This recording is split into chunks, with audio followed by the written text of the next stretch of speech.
ही what's up guys, welcome back once again. आज की कहानी कोई आम कहानियों की तरह नहीं, बल्कि एक होली बुक बाइबल की गाथा है। ये कहानी है एक शख्स और उसके परिवार की, जिसके हौसले और संघर्षों की ताकत को देखकर समुद्र की लहरें भी अपना रुख मोड़ देने पर मजबूर हो गई। जब संसार को बनाया जा रहा था तो ईश्वर ने दो लोगों को भेजा, जिनके नाम थे एडम और ईव, जिनके 3 बेटे हुए, केन, एबल और सेंट। लेकिन एक दिन कुछ बहस के चलते केन ने अपने भाई एबल को मार दिया। ऐसा कहा जाता है वो ब्रह्मांड का सबसे पहला खून था। इस चीज को करने के बाद केन वेस्ट की तरफ भाग गया, जहां उसका मिलाप हुआ द वेचर से। और ये वो फरिश्ते थे जिन्हें स्वर्ग से ईश्वर ने निकाल कर फेंक दिया था, क्योंकि उनमें गुमान आ गया कि वो सबसे बड़े हैं। लेकिन जब केन और उन दोनों का मिलन हुआ तो उन्होंने अपना साम्राज्य को बढ़ाना शुरू कर दिया, जिसके चलते दुनिया में ईर्ष्या और छिछलापन बढ़ गया। लोग अपनों में ही लड़ाइयां करने लग गए। सबको ऐसा लगने लगा कि वो ही देवता है। तो वहीं दूसरी तरफ हमें ये दिखाया जाता है कि अब एडम, उनकी 7 पीढ़ियां गुजर चुकी हैं। अभी आपके सामने एडम की 7वीं पीढ़ी है। एक शख्स है जिसका नाम है लेविक, जो अपने छोटे बेटे नोआ को अपने खानदान के किस्से सुना रहा है और उन्हें बता रहा है कि उसे सिर्फ एक ही सर के सामने सर झुकाना है, वो है ईश्वर, क्योंकि उससे ज्यादा ताकतवर इस दुनिया में कोई नहीं है। इतने में वहां पर कुछ लोगों की भीड़ आई तो लेविक अपने बेटे को छुपने को कहता है और खुद जाकर उनसे बात करने की कोशिश करता है। ये लोग केन के वंश के थे, जिन्हें तलाश थी जोहा नाम के कीमती पत्थर की, जो यहीं कहीं मिलेगा। पर लेवाक उससे कहता है कि ये ईश्वर की धरती है, यहाँ से कुछ भी निकालना अभिशाप होगा तुम्हारे लिए। पर ट्यूमर को उसकी बात पसंद नहीं आती, इसीलिए वो उसे धक्का दे देता है और बोलता है कि तुम और तुम्हारा ईश्वर दोनों ही अपने मतलब के लिए जीते हो। देखो, मेरे लोगों को तुम्हारे ईश्वर के दिए हुए श्राप के कारण वो सभी भूख के कारण मर रहे हैं। इतने में उसकी नजर लेवाक के हाथ पर बंधे एक सफेद कपड़े पर पड़ी, जो देख वो समझ गया कि एडम का ही वंशज है। इसीलिए वो उसे वहीं मार देता है और अपने पिता को अपनी ही आंखों के सामने मरता हुआ देख नोआ का दिल टूट जाता है। लेकिन वो बेचारा कुछ कर नहीं पाता। उम्र से मजबूर जो है, अगर बाहर गया तो उसका भी वही हाल होगा, इसीलिए उसने भागना ही बेहतर समझा। समय का चक्का घूमता है, जिसके साथ ही नोआ अब बड़ा हो चुका है। उसकी शादी हो चुकी है और 3 बच्चे भी हैं, जिनकी उम्र अभी कम है, पर वो उसका हर काम में पूरा साथ देते हैं। आज जब वो अपने परिवार के साथ काम कर रहा है, तभी अचानक उनके सामने जमीन पर एक पानी की बूंद आकर गिरी, जिससे वहां कुछ ही क्षण में एक पौधा खिल गया। इतनी जल्दी जीवन कैसे मुमकिन है, वो भी सिर्फ एक बूंद से। नोआ ने ऊपर आसमान में देखा तो वहां काले बादलों का नुमाइश लगी है। फिर ये कैसे मुमकिन हो गया? तभी एक जानवर उनके पास भागते हुए आता है। पास जाने पर पता चला कि इंसानों ने इसका शिकार किया। अब वो तड़प रहा है, इसलिए वो फौरन उसके जख्म को ठीक करने की कोशिश करता है। लेकिन इतने में वहां वही शिकारी आ गए, जिन्होंने उसे दूर होने को कहा। लेकिन नोआ ने उन्हें ही जान से मार दिया, क्योंकि उसे बेजुबानों की जान लेने वाले कतई पसंद नहीं है। उसके बेटे को समझ नहीं आया कि आखिर इंसान इन्हें क्यों मारते हैं। तो नोआ ने इसका जवाब बड़ी सरलता से दिया कि इंसान हमेशा कमजोरों पर ही अपनी ताकत और हक जताते हैं। ये उनकी पुरानी फितरत है, खुद को शक्तिशाली दिखाने की। रात होने पर जब नोआ गहरी नींद में था तो उसे एक सपना आया, जिसमें उसकी वही बूंद को देखा। इस बारी भी जब वो आसमान से गिरी तो वहां जीवन प्रकट हो गया। सिर्फ यही नहीं, अगले ही पल वहां मानो पानी का सैलाब आ गया। पूरी दुनिया पानी में समा सी गई, जिसमें नोआ भी था। अकेले इस डरावने सपने से उसकी नींद खुल जाती है।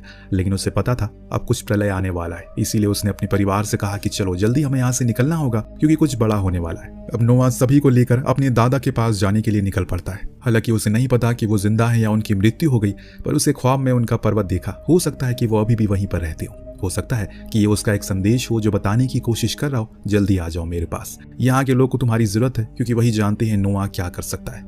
इस उजड़ी हुई धरती को देखते हुए ये पूरे परिवार आगे बढ़ रहा है। तभी इन्हें बीच में एक घायल लड़की मिलती है, जिसे लोगों ने मार कर यहाँ पर फेंक दिया।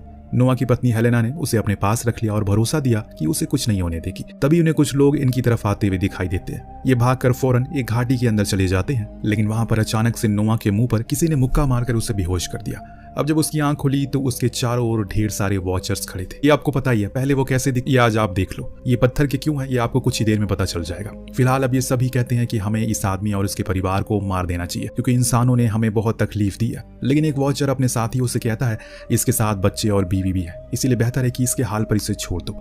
लेकिन दोस्तों, जब रात हुई तो एक वॉचर इस परिवार के पास आता है, जिससे इनकी नींद अचानक से खुल जाती है और दोनों बच्चे तो बहुत डर जाते हैं। उन्हें डरने को नहीं कहता, क्योंकि वो उन्हें कुछ नहीं करेगा। वो बात करने के लिए आया है। अब जब नोआ बाहर आया तो उसने सीधा ही पूछा, आखिर तुम हमसे क्यों बात करना चाहते हो? तो वॉचर अपनी दास्तान सुनाने लगता है, कैसे वो पहले ऐसा नहीं हुआ करता था, बल्कि एक रोशनी की तरह था। दरअसल हमें जब स्वर्ग बनाया गया था उसके 2 दिन बाद ही बनाया गया था, ताकि हम एडम और ईव पर नजर रख सके। लेकिन जब उनका अंत होने लगा तो हमें उन पर तरस आ गया और इसीलिए हमने उनकी मदद की। लेकिन ये ईश्वर की शर्तों का उल्लंघन था, इसीलिए उन्होंने हमें सजा दी और एडम और ईव के साथ ही हमें पृथ्वी पर फेंक दिया, जहाँ की धूल और मिट्टी और नीचे के वातावरण ने अपने आबोश में हमें ले लिया। तब से हम पत्थर के जैसे हो गए। लेकिन उसके बाद भी हमने इंसानों की मदद की, लेकिन उन्होंने हमें धोखा दिया, हमारे दिए हुए वरदानों का उल्लंघन किया, अंत में हमारे ही खिलाफ खड़े हो गए।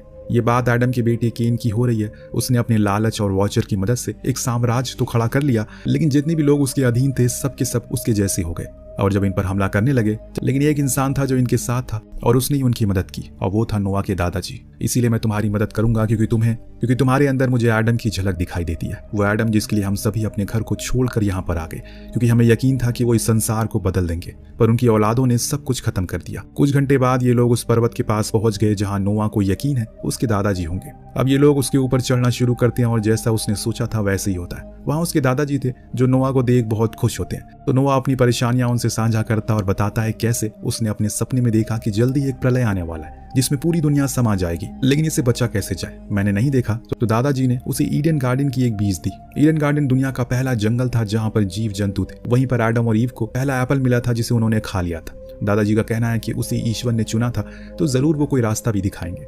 अब उस बीज को लेकर वो नीचे आ गया और वहीं अपने तंबू के पास गाड़ दिया। कुछ देर बाद उसने बाहर से कुछ सुना। दरअसल जो वॉचर थे उनके साथ आए थे, उसे उनके लोग लेकर जा रहे क्योंकि उन्हें गद्दारी की थी इंसानों से बात करके, पर नोआ बाहर उसे ऐसा करने से रोकता है। तो वो उसे मारने के लिए आगे बढ़ते हैं। तभी वहां उस बंजर टापू जहां पर हर चीज पत्थर की रेत की थी, वहीं पानी के फव्वारे आने लगते हैं जिसमें से देखते ही देखते पेड़ और बहुत सारी चीजें आ जाती है। ये सब उसी ईडन गार्डन के बीच से हुआ था जिसमें से अब देखते ही देखते पेड़ निकलने लगते हैं। वो जगह एक छोटे से जंगल में प्रतीत हो गई थी जो देख नोआ ने कहा कि ये ईश्वर का संदेश है, हम इन्हीं पेड़ों की लकड़ियों से नौका बनाएंगे जिससे कि उस जल प्रलय को पार कर सके। ये देख वहां खड़े वॉचर भी समझ गए ये इंसानों की तरह नहीं है, इससे सोच औरों से अलग है, इसीलिए वो सभी उनकी मदद करने को तैयार हो जाते हैं। समय के साथ अब चीजें बदलना शुरू हो गई है। मौसम बदले, महीने बदले, साल बदले। नोआ के बच्चे भी अब बड़े हो चुके हैं, लेकिन नोआ ने तो मन में ठाना है कि वो नहीं बदला।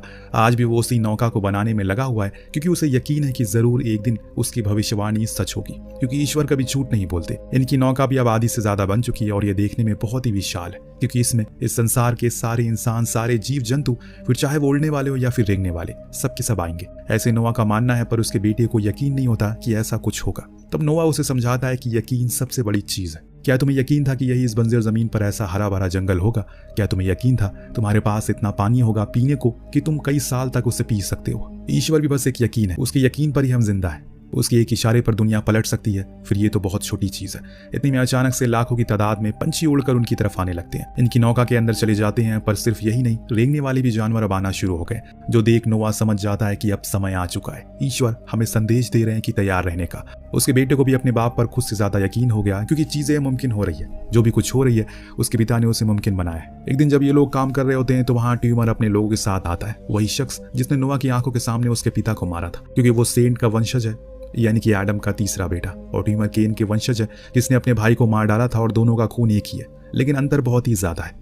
ट्यूमर ने कहा कि उसे अभी तक किसी पर यकीन नहीं था, यहाँ तक कि ईश्वर भी, क्योंकि उनके श्राप के कारण मेरे बहुत सारे लोग मारे गए। उसका पूरा मन था कि वो इस जगह को भी अपने कब्जे में ले ले, लेकिन नोआ उसे जाने को कहता है क्योंकि ये जगह उसकी है। और ट्यूमर जिद्दी था, उसका कहना है कि वो सिर्फ नाटक कराए, जैसा कुछ भी वो सोच रहा है वैसा कुछ भी होने वाला नहीं, और हाँ अगर कुछ भी हुआ तो वो उसके साथ उसकी नौका में चलेगा। परंतु नोआ इनकार कर देता है। उसकी जाति के लोगों के लिए उसके पास कोई जगह नहीं है, क्योंकि वो इंसान के नाम पर सिर्फ कलंक। लेकिन ट्यूमर वापस लौटने का जिक्र करता है और ये भी कहता है कि वो जल्द ही और ज्यादा सेना लेकर आएगा, इसीलिए उसने वापस जाते ही हथियार बनाना शुरू कर दिए। लेकिन उसके लोगों के पास खाना नहीं है, जिसके कारण वो मर रहे हैं। उन्हें भोजन चाहिए, ना कि जंग। इधर नोआ का बेटा उसे नाराज होकर चला जाता है क्योंकि वो उसके लिए उसकी मनपसंद पत्तियां नहीं लेकर आए। दरअसल नोआ चाहता है कि जितनी जल्दी हो जाए उन्हें ये नौका बनकर तैयार हो जाए, क्योंकि उनके पास समय बहुत कम है। और यही बात अपनी पत्नी से भी कही, पर उसकी पत्नी एक अलग कश्मकश में खोई है। दरअसल इनके पास कोई भी लड़की नहीं है जिसे कि अपने बेटों से शादी करा सके और इस वंश को आगे बढ़ा सके। अब आप सोच रहे होंगे कि जो इन्हें घायल लड़की मिली वो कहाँ गई? उसे वो ईला कहकर पुकारते हैं ये लोग, जो कि सैम से प्यार करती है, पर वो कभी मां नहीं बन सकती अपने इस पुराने जख्म के कारण। इसीलिए इनके मर जाने के बाद कोई इंसान नहीं बचेगा जो इंसानी जनजाति को आगे बढ़ा सके, और इनके वंश को भी, क्योंकि ट्यूमर के लोग को तो ये लोग यहीं छोड़ देंगे और वो सभी मारे जाएंगे। इसी परेशानी का हल निकालने के लिए नोआ की पत्नी हेलन दादाजी के पास गई, उन्हें सब कुछ बताया, जिसके तुरंत बाद हम ईला को देखते हैं, जिसके सामने अचानक से दादाजी आ गए, जिन्होंने उसे कहा कि वो उनके परिवार का हिस्सा है, इसीलिए अब उसकी जिम्मेदारी है कि उसके परिवार को वो आगे बढ़ाए। इतना बोलने के बाद उन्होंने उसके पेट पर हाथ रखा और तुरंत ही उसी समय वो सदियों पुराना रोग ठीक हो गया, और इस चीज को भी वो महसूस कर पा रही है। कुछ दिन के बाद अब मौसम बिगड़ने लगता है। मूसलाधार बारिश अपना कहर बरसाना शुरू कर देती है, जो देख ट्यूमर अपनी सेना से कहता है कि समय आ चुका है, जल प्रलय आने वाला है, इसीलिए अब हमें जल्दी हो सके उस नौके पर अपना कब्जा करना होगा, वरना हम सब के सब मारे जाएंगे। इधर नोआ को भी पता चल चुका है, लेकिन उसका छोटा बेटा अब कहीं भी दिखाई नहीं दे रहा है, क्योंकि वो अपने साथी को ढूंढने के लिए गया है, जिसे एक लड़की मिल गई है, जिसे वो कुछ गुंडों से बचाता है, फिर लेकर नौका की तरफ आने लगता है। लेकिन तभी उसका पैर इंसानों द्वारा लगाए गए शिकंजे में फंस जाता है। हालांकि हमने बहुत कोशिश करी उसे आजाद करने की, लेकिन ऐसा हो नहीं पा रहा। तभी वहां नोआ आ गया जो जबरदस्ती अपने बेटी को खींच कर ले गया और उस लड़की को वहीं मरने के लिए छोड़ दिया, जो चीज हैम को बिल्कुल पसंद नहीं आती। अब पानी सिर्फ आसमान से नहीं बल्कि धरती से भी फटकर बाहर आ रहा है, जिसमें ट्यूमर की पूरी सेना और साथ में वो सारे वॉचर्स भी मारे जाते हैं। बस सिर्फ ये नौका और उसके अंदर के लोग जिंदा बचते हैं, लेकिन उनके साथ ट्यूमर भी था जिसकी मदद हम कर रहा है। ट्यूमर को समझ नहीं आया कि आखिर वो उसकी मदद क्यों कर रहा है। तब उसने बताया कि उसके पिता ने उसकी प्रेमिका को वहीं मरने के लिए छोड़ दिया, इसीलिए मैं उनसे बदला लेना चाहता हूँ। जो नौका किसी समय पर जमीन पर थी अब वो पानी में तैर रही है, क्योंकि पूरी धरती पानी में तब्दील हो चुकी है। बस इनकी आर्क यानी कि वही नौका इनकी बची हुई है। एक दिन ईला की तबीयत खराब होने लगती है। वो अपनी माँ के पास गई, जिसने बताया कि वो माँ बनने वाली है, और ये सुनकर वो बहुत खुश हुई। लेकिन जब नोआ को पता चला कि ईला प्रेग्नेंट है तो वो गुस्से से लाल हो गया, क्योंकि वो तो कभी माँ बन नहीं सकती, फिर ये कैसे हुआ। तब उसकी पत्नी ने बताया कि उसके दादाजी से बात हुई थी, उन्होंने ये सब किया। लेकिन ये सुनने के बाद वो आग बबूला हो जाता है, क्योंकि उसके हिसाब से ईश्वर के नियमों का उल्लंघन हुआ है। उन्होंने उनकी लिखी चीज को बदला है जो कि वो बर्दाश्त नहीं कर सकता। इसीलिए वो बाहर जाकर खुद ईश्वर से माफी मांगने लगता है, पर वो उसे कोई जवाब नहीं देते। इतने में वहां पर उसका पूरा परिवार आ जाता है। हालांकि उसकी बीवी उसे समझाने की बहुत कोशिश करती है, लेकिन नोआ कहता है कि अगर ये लड़का हुआ तो ये इस पीढ़ी का आखिरी इंसान होगा, अगर लड़की हुई तो मैं उसे उसी टाइम मार दूंगा, क्योंकि मैं नहीं चाहता कि अब कोई इंसान इस पवित्र धरती को गंदा करे। ये सुनने के बाद सैम, क्योंकि उसका बड़ा बेटा था, उसका दिल टूट जाता है, क्योंकि उसके खुद के पिता ऐसा कहेंगे उसकी औलाद के लिए उसने कभी सोचा नहीं था। और इसीलिए वो खुद के लिए नाव बनाने लग गया ताकि वो ईला और अपने आने वाले बच्चे को लेकर भाग जाए। लेकिन नोआ ने उस बोट को ही जला दिया। इधर सैम ट्यूमर की बातों में आकर बेटे को उसके सामने लाकर खड़ा करता है। फिर क्या था, दोनों में लड़ाई होना शुरू हो जाती है। नोआ हारने लगता है। तब ट्यूमर कहता है कि उसे उस दिन उसके पिता के साथ उसे भी मार देना चाहिए था, परंतु उसे चूक हो गई। तभी पीछे से सैम आकर उस ट्यूमर को मार देता है, क्योंकि वो अपने पिता को मरने नहीं दे सकता, चाहे वो जैसे भी हो, है तो उसके पिता ही। ईला ने बच्चों को जन्म दिया। इधर ईला ने बच्चे को जन्म दिया और वो दोनों जुड़वा लड़कियां थी, जो पता लगने पर नोआ उन्हें मारने के लिए निकल पड़ता है, पर वो दोनों बच्चियां रो रही थी, जो देख ईला ने कहा कि उनकी बेटियों को वो रोता हुआ ना मारे, बल्कि जब वो चुप हो जाए तब वो उसे मार सकता है। लेकिन जब वो चुप हो तब भी वो उन्हें नहीं मार सका। उसके दिल में उनके लिए प्यार आ गया, जिसके कारण आज उसने ईश्वर के नियम को बदल दिया। इसके लिए उसने उसे माफी भी मांगी और कहा कि उसे ये नहीं हो सकता। समय के साथ अब धरती से पानी कम होने लगा है।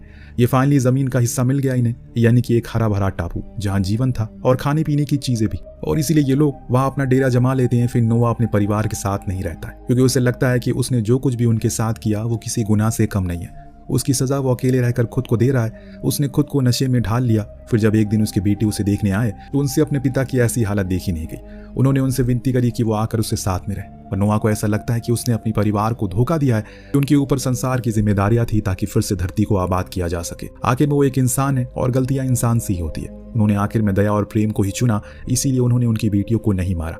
ये सब सुनने के बाद नोआ के दिल को थोड़ी तसल्ली मिलती है, जिससे वो फिर से अपने परिवार के पास लौट आया और उनसे कहता है कि हम इस धरती के एक नए एडम और ईव हैं, इसीलिए अब तुम सब फेल हो और इसीलिए अब तुम सब फैल जाओ और इसे आबाद कर दो। इस धरती को ईर्ष्या, लालच और धोखेबाजी से नहीं, बल्कि प्रेम, दया और खूबसूरती से सींचो। लेकिन क्या आज की दुनिया